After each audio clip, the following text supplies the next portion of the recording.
La vérité, c'est que l'envie ne vient pas d'inconnus. Elle naît dans les zones de confort que tu as quittées.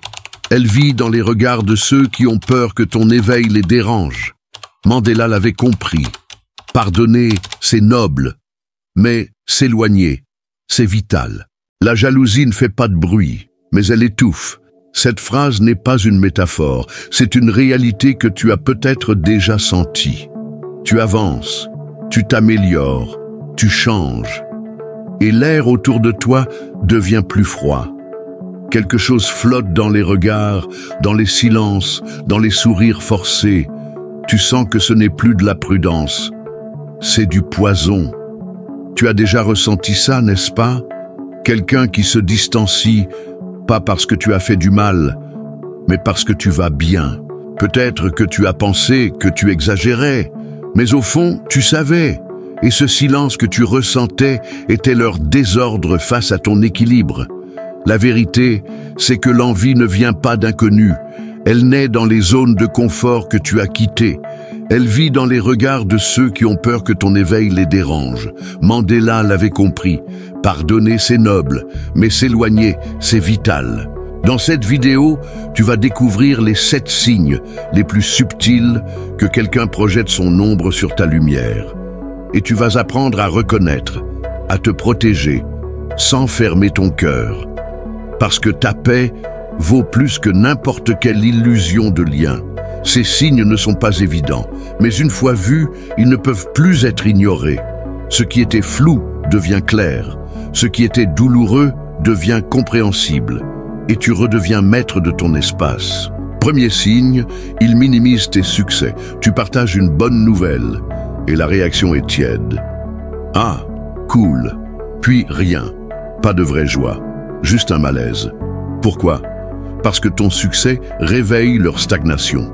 Derrière cette attitude se cache l'idée que tu es en train de briller trop près d'eux, que ta progression est un miroir de ce qu'ils n'osent pas faire. Alors, ils rabaissent, ils minimisent, ils ignorent. Mais ce n'est pas toi qu'ils réduisent, c'est eux-mêmes qu'ils essaient de protéger de leur inconfort. Et toi? Combien de fois as-tu étouffé ta joie pour ne pas faire de vagues? Combien de fois as-tu caché ta fierté pour éviter le malaise? Ce n'est pas normal, ce n'est pas ça l'amour, ce n'est pas ça l'amitié. Et maintenant, dis-moi honnêtement, quel est ce moment où tu as brillé et au lieu d'applaudissements, tu as senti le vide? Décris-le en un mot dans les commentaires, un seul mot, ce mot que tu n'as jamais osé dire à voix haute. Je te lirai, les autres aussi, et tu verras, tu n'étais pas seul. Deuxième signe, il te lance des compliments qui blessent. T'as eu cette promotion? Ouais, de toute façon, il n'y avait personne d'autre qui voulait le poste. Tu entends? Un compliment en surface, mais un coup en profondeur. Une fausse douceur qui cache une vraie attaque. Derrière ce genre de remarques se cache une envie camouflée. Une rage silencieuse face à ta réussite. Et ce qui est encore plus toxique, c'est qu'ils font passer ça pour de l'humour. Comme si le problème, c'était toi qui ne savais pas rire. Réfléchis bien, est-ce vraiment de l'ironie inoffensive ou une jalousie habillée en blague? Tu mérites des mots qui élèvent, pas qui grattent ton silence.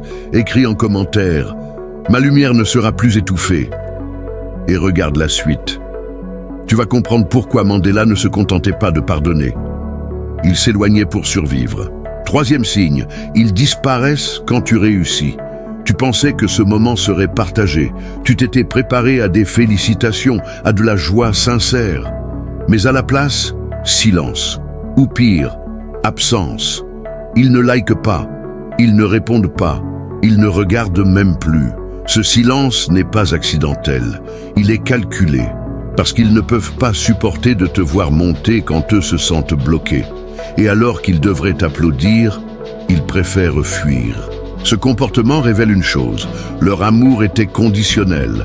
Mandela disait, ce que les gens ne peuvent pas contrôler, ils le critiquent ou l'ignorent. Et parfois, ils l'effacent. Leur absence devient une forme de punition silencieuse. Une façon de dire, si tu vas trop loin, tu ne m'auras plus. Tu Mais pourquoi devrais-tu ralentir pour rester acceptable? Pose-toi la question, qui était présent dans tes doutes, mais s'efface dans tes gloires? Ces présences conditionnelles ne sont pas de l'amour, c'est du contrôle déguisé. Tu n'as pas à mendier l'attention de ceux que ton bonheur gêne. Quatrième signe, ils comparent tes succès aux leurs ou à ceux des autres. Tu annonces une bonne nouvelle et ils répondent par une autre. Tu vis un moment fort et ils changent de sujet. Leur logique, toujours ramener la lumière sur eux. Toujours s'assurer que tu ne prennes pas trop de place. Mais attention, ce n'est pas de la compétition saine. C'est une bataille invisible pour éteindre ton élan. Ce comportement est une forme d'ego blessé, une incapacité à célébrer sans se mesurer. C'est comme s'il disait « Je ne peux pas être heureux pour toi, sauf si je suis au-dessus ». Tu mérites un entourage qui applaudit sans se comparer, qui t'aime sans se sentir diminué, qui ne transforme pas ton bonheur en défi personnel. Cinquième signe, ils te font douter de ton intuition. Tu partages une idée, un rêve, une ambition, et leur réponse c'est « Tu crois vraiment que t'es capable ?» Ils enrobent ça de prétention, de soi-disant réalisme. Mais ce n'est pas du réalisme, c'est une peur projetée. Leur peur de changer, leur peur d'échouer, leur peur que tu les laisses derrière. Et ce doute qu'ils plantent en toi devient un poison. Tu réfléchis plus, tu te retiens. Tu procrastines, pas parce que tu n'es pas prêt, mais parce qu'on t'a appris à douter de ton feu. Mandela aurait dit « N'éteins jamais ta lumière pour éclairer le confort des autres ». Alors aujourd'hui, répète ceci dans les commentaires. Je n'ai plus besoin d'autorisation pour briller. Car les dernières parties de cette vidéo vont révéler les comportements les plus sournois, ceux qui enferment ton énergie sans que tu t'en rendes compte. Sixième signe, ils se réjouissent subtilement de tes échecs. Tu l'as sans doute déjà ressenti. Ce moment où tu annonces que quelque chose n'a pas marché, et au lieu de compassion, tu perçois un soupir à peine caché de soulagement. Un regard qui se détend, une phrase banale mais qui sonne comme un verdict. Ah, tu vois, fallait pas aller si vite. Ce n'est pas de l'inquiétude, c'est du soulagement toxique. Parce que tant que tu tombes, ils se sentent moins seuls dans leur immobilité. Mandela disait que certaines blessures ne sont pas causées par des ennemis, mais par ceux qui applaudissaient en silence ta chute. Ces sourires cachés, ce sont des poignards sans bruit. Tu dois reconnaître ce signal. Tu dois cesser d'excuser ceux qui trouvent du confort dans tes chutes. Ce n'est pas normal, ce n'est pas sain, et ce n'est surtout pas de l'amitié. Ce type de présence ne t'élève pas, il t'enchaîne. Et si tu te sens concerné, alors ne détourne pas le regard. Parce que ton intuition le savait déjà. Septième signe, ils utilisent tes vulnérabilités contre toi. Tu t'es confié, tu as cru que c'était un espace sûr. Tu as parlé de tes peurs, de tes doutes, de tes failles. Et un jour, dans un conflit, dans une remarque passive, il te renvoie tout ça comme une flèche. Tu dis ça, mais on sait comment t'es quand ça va pas. Tu reconnais? Ce n'est pas de la maladresse. C'est une stratégie inconsciente pour reprendre le pouvoir. Quand ta lumière les dérange, ils ressortent tes nuits. Quand ton feu les effraie, ils te rappellent que tu as déjà été cendre. C'est une domination subtile, mais une destruction profonde. Mais Mandela nous a appris une chose puissante. Ce n'est pas parce que tu as été brisé que tu dois rester sous surveillance. Tu as le droit d'être libre. Et tu as le droit d'effacer les visages qui utilisent ton passé pour piétiner ton présent. Alors, respire. Prends une seconde.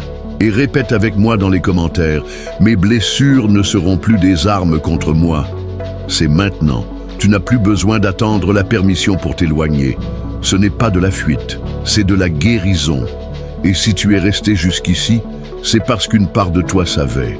Elle savait que certaines présences t'étouffaient. Elle savait que certains silences n'étaient pas innocents. Et maintenant, cette part de toi réclame une chose. La liberté. Liberté d'être sans te justifier. Liberté d'aimer sans mendier. Liberté de grandir sans avoir à cacher ta lumière. Et pour cela, il y a un choix. Rester parmi ceux qui projettent leur ombre sur toi, ou avancer avec ceux qui célèbrent ta lumière. Tu choisis quoi? Écris dans les commentaires, je choisis la lumière, même si elle dérange. Et si ce message t'a touché, si tu t'es reconnu, alors abonne-toi. Car ici, chaque vidéo est un miroir. Un espace où l'on transforme les blessures en force, où l'on parle vrai, où l'on ne fait plus semblant. Active la cloche, partage à quelqu'un qui a besoin d'ouvrir les yeux, et souviens-toi, Mandela pardonnait, mais il s'éloignait, pas par haine, par instinct de survie. Et parfois, c'est le geste le plus sain qu'on puisse poser pour préserver sa paix. À très vite, pour un prochain message de vérité. Tu n'es pas seul, ta lumière mérite d'exister pleinement.